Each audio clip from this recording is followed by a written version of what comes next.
Hello and welcome back to Pictorial on Relay FM. I'm Quinn Rose, and I did not go to art school, but I love learning about art and artists.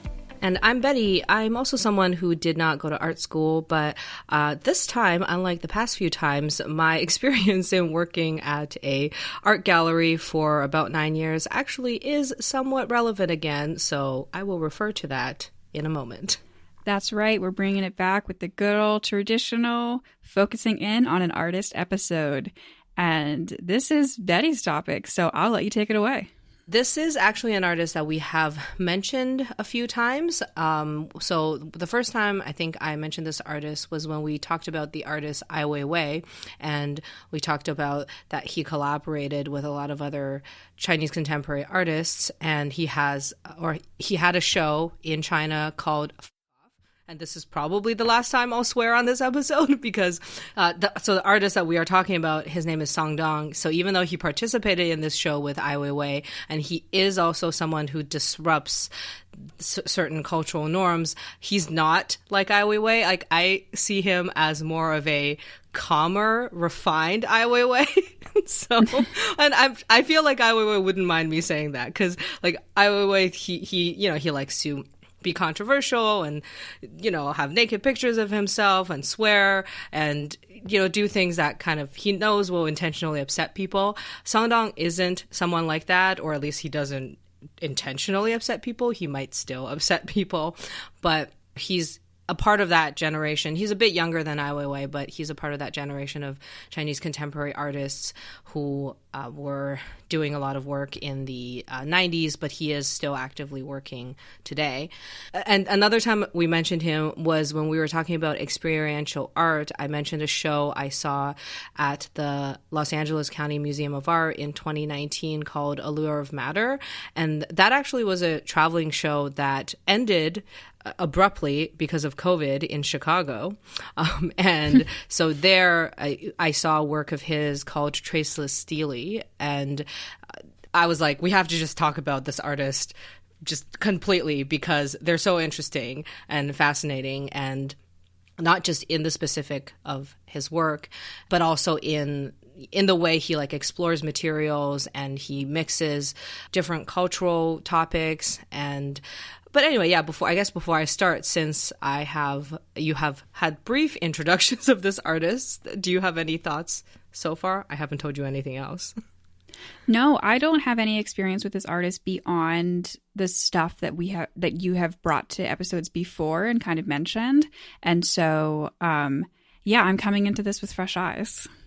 Amazing. Yeah, this is really great because when I first got introduced to Song Dong in 2016, again, I think I had heard of him before. I was a little bit aware of Chinese contemporary art before working this show in 2016, but I didn't know beyond Ai Weiwei, I didn't know very much. So I did research on Song Dong, and so at the time, a piece of art came into the AGO's permanent collection. I should mention the AGO is the Art Gallery of Ontario, where I volunteered as a gallery guide for about 9 years, but currently, due to the pandemic, that is not something that I do.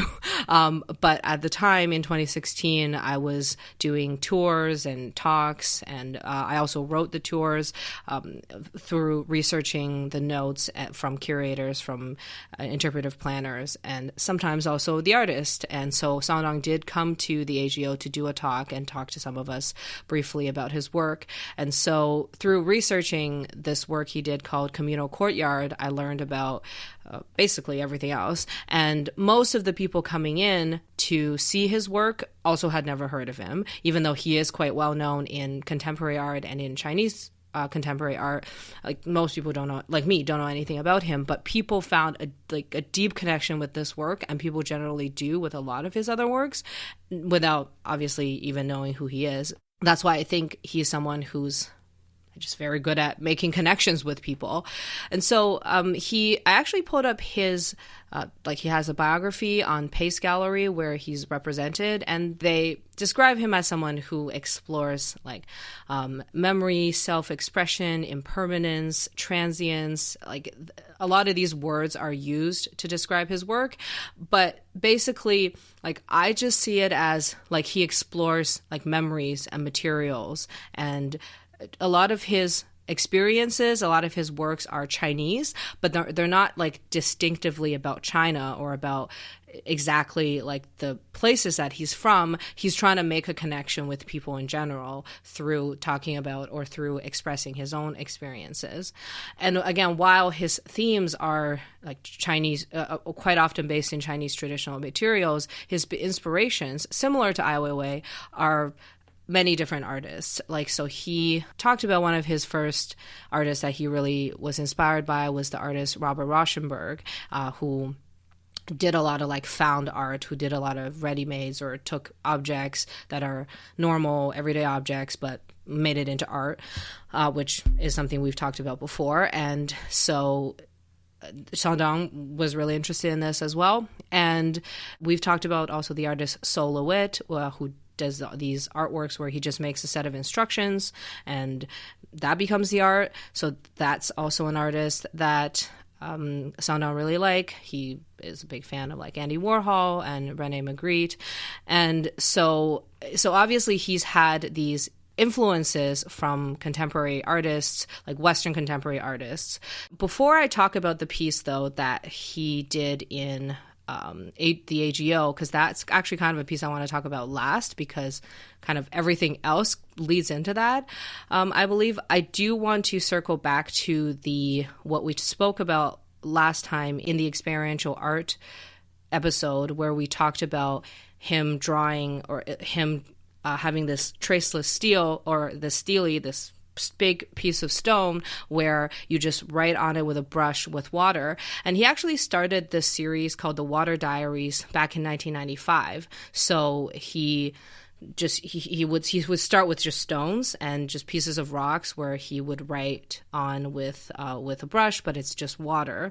And he would do it on the floor. He would then make these videos and performance art pieces with that. And he just did all kinds of different artworks having to do with using just water to write on the surface.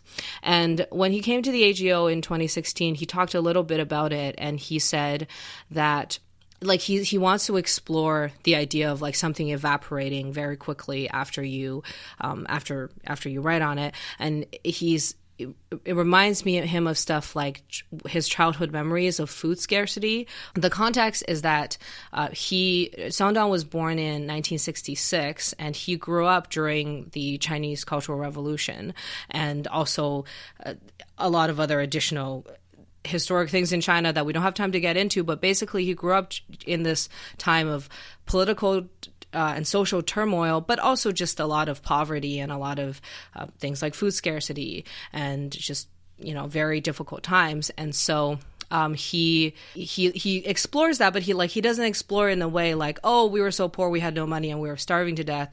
He's looking at these other ways to express it, the Water Diaries. And another thing he did mention when he was here in Canada is he did say, in China there are many things you can't say, and many people also get in trouble for writing things down. So, but he himself, as well as a lot of his friends and family and colleagues, do love expression and freedom of expression. So they still want to express things, but in a way, when you write something with water and it evaporates, you've said it, but nobody knows it's there. But so earlier you mentioned that one of the biggest ways that you conceive his work is that he is exploring memory. So is this what you mean by that? Is this work an example of that, where he's exploring memory by creating a piece in which things are lost to only memory, but there's a lack of permanence? Yeah, exactly. This is one of the examples. But I think it's twofold. It's, first of all, the creation of this piece is based on his memory. Like, he made the Water Diaries series because it reminds him of things from his childhood or even things right now in China. But in addition to that, he's exploring memory, and he's exploring the impermanence nature of not just memory, but also like words and thoughts and ideas in general, and also, you know, other things in life, I guess. And the thing that's also like interesting about this series, because I think originally he started just doing it on his own, but then eventually he made pieces like the one in the Allure of Matter show where other people can come and write their own words on it. So like he wants to explore that in not just like his own memory, but also other people's, and even people whose memories have nothing to do with China. Interesting. So I think this particular work or the series of works, the Water Diaries, like it already, he started in the 90s, and I think it's still ongoing. He's still, the Traceless Sealy piece was from 2018 or 2019 or something like that. And he's still doing works like these. But the work that he probably is the reason he's famous, or at least, you know, like some people know who he is, or the work that he got really wide attention for was this work he did in the Museum of Modern Art in 2009. So there is a link in the show notes where you can go, and it's called Project 960 there. I'm not really sure. I know this show as the title Waste Not, and it actually was also it also traveled to other places, but I believe the first place was MoMA. I just remember at the time seeing a headline, something along the lines of "Beijing artist turns hoarding into art," so which is exactly what this is. So it was first shown internationally in 2009, but he actually first did an incarnation of this show in Beijing in the early 2000s, which is why like he was already famous in China in the early 2000s. And basically he just took objects from his mom's house when he had to help her move or something. He was just like, oh my God, you have so much stuff. And he turned it into an exhibition.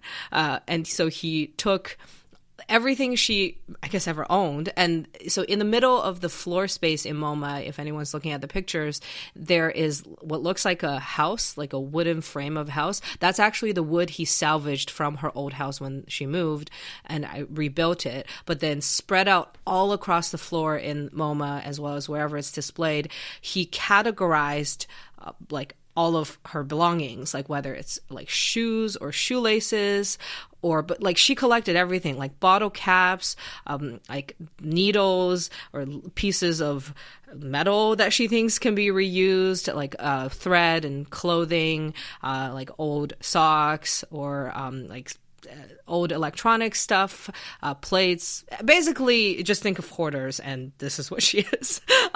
And so he of course like cataloged them and then displayed them in a pretty like neat way. So as if he's presenting this like, I don't know, like an archival collection or something. But it's just of the belongings of his mom. And she actually passed away shortly after this show was, I think, started at the MoMA in 2009. So his mom's name is Zhao Xiangyuan, and she died in 2009. And so this actually then kind of became a tribute to her in a way. And so he talked about how the title of the show, which is Waste Not, was her philosophy. Like, again, growing up in cultural revolutionary China, she did things where like she would save the little bits of soap like at the end where you can't really use it anymore, and she would put it in like a bowl, and then when she had enough of those, she would like melt it slightly and make another bar of soap. And so he said that when he got married in the 90s, so at this time, you know, China had already kind of opened up to capitalism, and people's lives were becoming a little bit better. I remember, since that's when I was growing up in China. So when he got married, his wedding present was like a giant bag of soap. And he's like, Mom, I just bought a washer dryer. I don't need this. And she was just like, well, you think you can afford a washer dryer now, but in 1949, our family was like also wealthy, and then the government came and took everything, and we had nothing, and so take your soap. So this reminds me of the conversation around minimalism, which is like a pretty popular kind of trendy thing that a lot of people try to do. And I feel like the original perception was like, oh, minimalism is great because, like, it doesn't cost money to be minimalist. You actually save money. But that's not true at all. Like, it doesn't even necessarily cost money, but you need to have money to be a minimalist because it means having the security to know that if you get rid of things, that you can afford to replace them if you need to have the absolute confidence to get rid of something and know that you don't need that thing and you'll never need that thing. And if you do need that thing, you can just buy it again, is actually a privilege that like a lot of people who grew up like in this time, like a lot of people who, grow up around the Great Depression and stuff like that. It's such a common thing that you see these people that in their bones, they'll never throw anything away because they never know fundamentally because of that trauma if they'll be able to get it again. Well, exactly. Yeah. And it's really funny because I am actually a person, like, I don't identify as a minimalist, but I'm probably more like a minimalist than a maximalist, because Songdong's mom's obviously a maximalist, and I know a lot of people who are, but it's just the fact that I live in a tiny downtown apartment. I don't have room to keep stuff. So I often have to throw things out. But it is knowing that, okay, well, like I have not a lot of money, but enough that I can just get rid of something or donate it. Like I try not to just throw things in the garbage. And it's happened to me where I get rid of something and then like 6 months later, I'm like, okay, I need to go on Amazon and buy this thing again because I actually need it. But yeah, like definitely for a lot of people, they didn't have that privilege. And I'm like glad you mentioned like the depression and things like that, because one of the reasons why Songdong, like he himself was so impressed about the amount of connections people had with this show is already in Beijing, like when people across China came to his show, they said, he's like, one common thing he said or he heard people say was, oh, this is not your house, this is my house. It reminds me of back in like Guangzhou, like, all the way on the other side of the country where my mother too collected all of this stuff. But even after he came to the US, and also I think this show went to like other places internationally, everybody had a story of their parent who grew up during the Depression or maybe during some like Eastern European conflict or whatever, where they had to scramble and get by, and then they did these things where they collected pieces of scrap just so they could survive. And he himself even was shocked by the amount of people who made a connection with this, even though this is like only really kind of reflecting one woman's life in like 60s, 70s, 80s China, but really like everybody all over the world could relate to it. And obviously I relate a lot to it because I look at some of these objects and I'm like, oh my God, like my grandma owned that, like, or like, but you don't have to have that exact connection to kind of know the idea of what he's getting at. I mean, that's what good art is, right? It's universality in the specifics. For sure. And I already mentioned that he was born in 1966 during Cultural Revolution. But he grew up in a pretty poor neighborhood in Beijing. And so I think today a lot of like people have different images of what China looks like, and it is very like industrialized, and a lot of places are like, kind of like what you would expect of typical urban 21st century cities, whether it's Beijing or Shanghai. But back during the time that he was growing up, it was definitely not like that. Not only was it poor, but like a lot of the buildings and architecture were still they were old. They were maybe, some were decades old and some were hundreds of years old, because Beijing has been the capital of China for, I don't know off the top of my head. I should probably know my Chinese history better, but at least hundreds of years at this point. And even before then, it was, an ancient city. Anyway, so he grew up there, and he did study art in Beijing, and he graduated in 1989. But he did start his career in the early 90s during a time of rapid change in China, like rapid expansion of wealth and the economy, as well as just a lot of I guess some people call it westernization, some people call it, modernization, but, there was a lot of change. And so he did get a lot of inspirations from like Western conceptual art and learn about photography, video, and installation art and stuff like that. And then he, again, collaborated with a lot of other contemporary artists. And but one of the first works he did, like I think earlier I mentioned, like he does like to disrupt norms and put things into question. So in 1994 he did a performance piece called Another Lesson, Do You Want to Play With Me?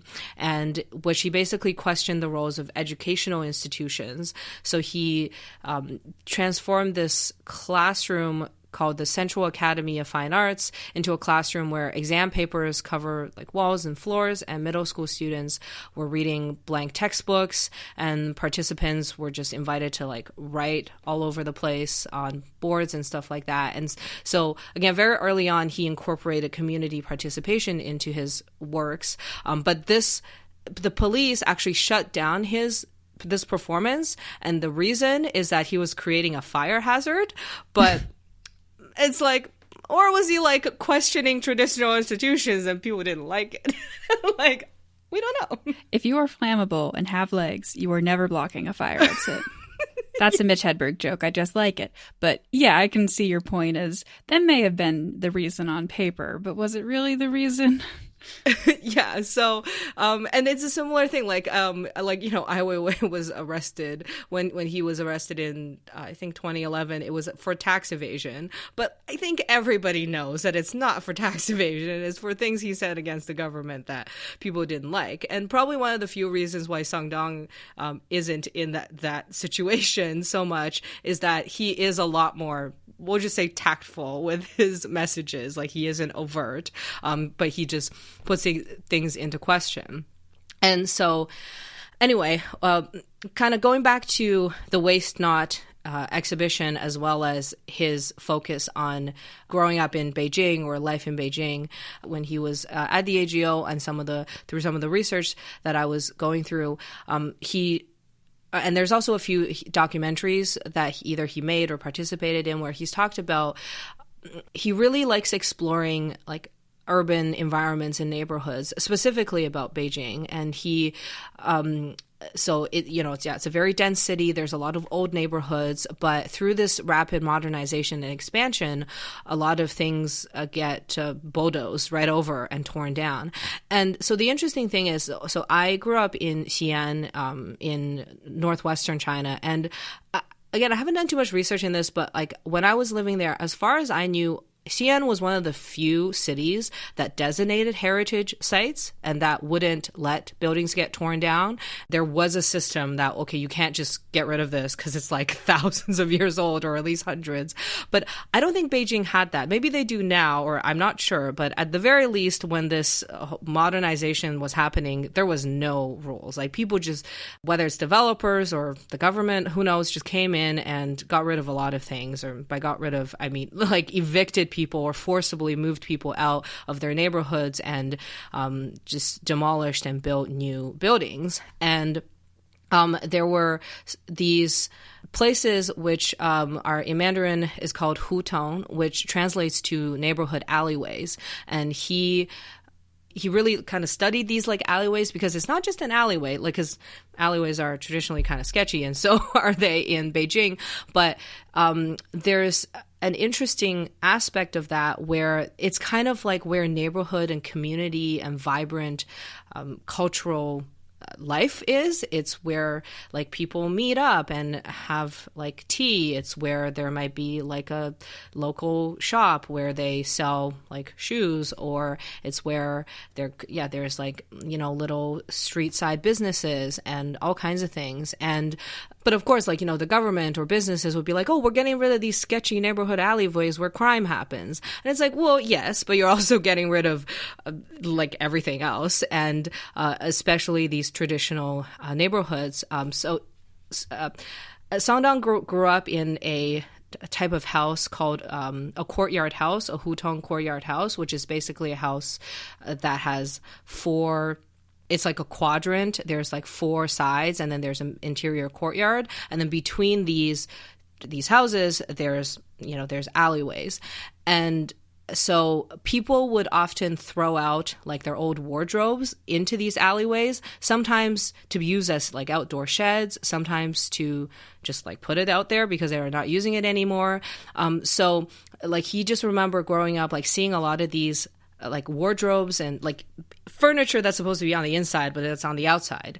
But a lot of these, alleyways don't exist anymore. So about like 10-15 years ago, he started going around secondhand shops in Beijing buying a lot of these old wardrobes, and then he would tear the doors off of them, and then he would make these communal courtyards out of wardrobe doors.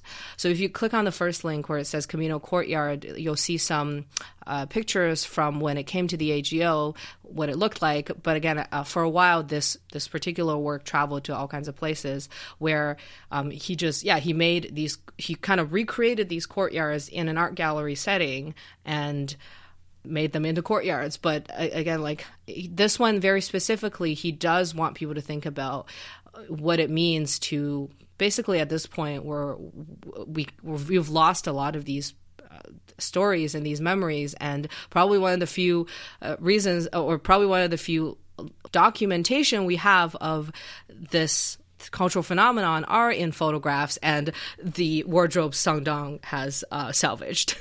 This looks beautiful. I can't like walking into an exhibit and seeing this, I feel like would be so interesting to walk through, because the picture that I see on the website is kind of an aerial view, so you can kind of see like the different sections of it from mostly above. But like if you're walking in at eye level, like of course I think it's even hard to take in the scope of all of these, courtyards and having to explore them piece by piece. That's such an interesting approach for this.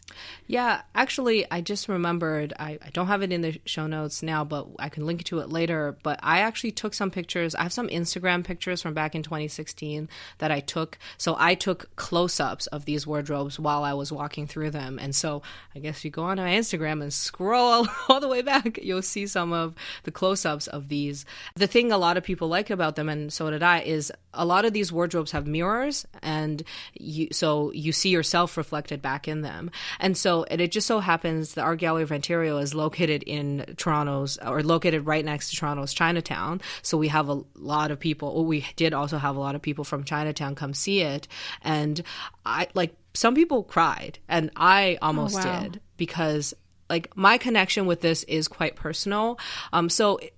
Sangdong, he actually is pretty much the same age as my parents, and he went to school in Beijing at the exact same time my parents did. And his career, even though my parents aren't artists or engineers, like my parents also experienced this rapid expansion of China, and so did I in a way, even though I'm much younger than Sangdong. I grew up in downtown Xi'an, and we had wardrobes exactly like these. Like this goes back to like people showing up at Sangdong's exhibition going like, "This is my house." And I looked at these, I'm like, "Oh my God, that's my grandma's wardrobe." Except like obviously it doesn't exist anymore because their old building also got torn down, and I'm sure their furniture's long gone.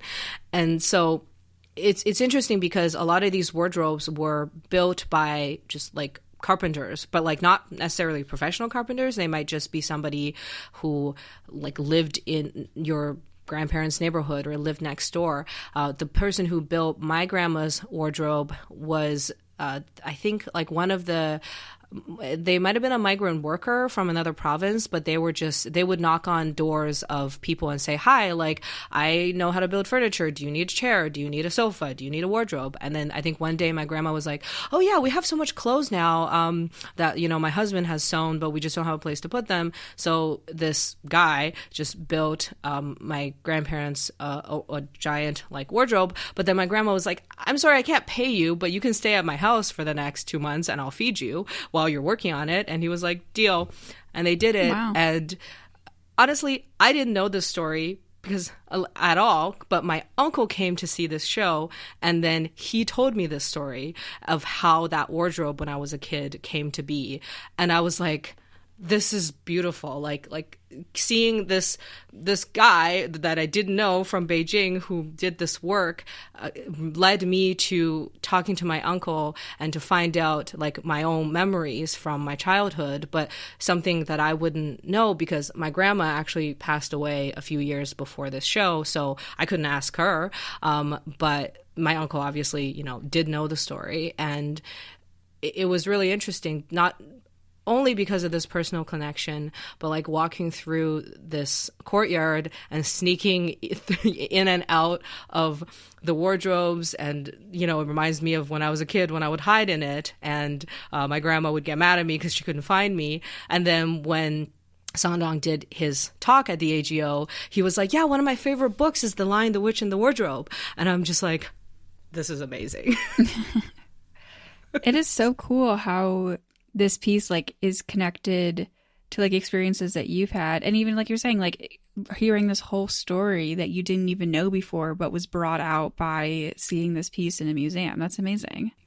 Yeah, and again, like it was great because of course like people from Toronto and local obviously like non-Chinese people or people not of Chinese backgrounds came to see it. And yeah, like some people are like, oh yeah, like it reminds me of me when I was like playing and hiding in the wardrobe as a kid, and things like that. And the concept of like an alleyway, a neighborhood, or gentrification is not specific to Beijing. These questions that he has regarding what do you do about these memories, and what do you do about these old buildings and old neighborhoods. And like obviously you do have to redevelop them at some point because they fall apart. You can't just let your city fall apart. And it makes sense why governments and even businesses would want to do that. But I really like, he does have a pretty direct message, I think anyway, is that we should do it carefully, and we should do it considering the culture and the history and people's memories. We shouldn't just come in and not consider these things. Yeah, it's like bringing the personal back into the equation, because I think a lot of the times when these kinds of decisions are made, tearing down buildings and building new buildings and all this kind of stuff, like I think it's so impersonal the way that people tend to think about that when they are making those decisions. And he's like putting it back in your face and saying like, this is real people, like these are real stories, this is history and culture that deserves to be preserved and thought about and respected. It's been so fun to learn about the background of this artist that I've heard you mention many times. So thanks for sharing all that, Betty, and for sharing your own stories as well. Yeah, no problem. As we are wrapping up here, we also want to tell you about another podcast on Relay FM that you might like, and that is Parallel. It's a tech podcast with accessibility sprinkles, which is what they like to say. It's hosted by Shelley Brisbane, who's a journalist and accessibility expert. And it's a really interesting show that mixes mainstream tech conversations with accessibility conversations and examining everything from TikTok to how to navigate a Zoom-based world when you're blind to even just a general topic like a newbie's guide to productivity. Yeah, I'm really interested in Parallel because obviously I work in design. I work in like designing of physical buildings and incorporating accessibility into that. But like I've also personally had experience of when I was learning how to speak English, it was really important for me to have closed captioning when I'm watching a video. So it's something that's always been really important to me, incorporating accessibility with tech. So I would definitely recommend people listen to Parallel. You can find Parallel at relay.fm/parallel or just search for Parallel anywhere you get your podcasts. And thanks everybody out there for listening to this episode of Pictorial. You can find our show notes and pictures of all these good art pieces at relay.fm/pictorial. You can also find us on Twitter or Instagram at PictorialPod, or you can find me on Instagram at AspiringRobotFM. And you can find me on Twitter or Instagram at ArticulationsV, and I'm also on YouTube as Articulations. And speaking of YouTube, we also upload these episodes to YouTube, usually a few days or sometimes weeks after it is uploaded as audio, where you can look at the images of the works that we are talking about as they go by on the screen. Thanks for listening, art enthusiasts.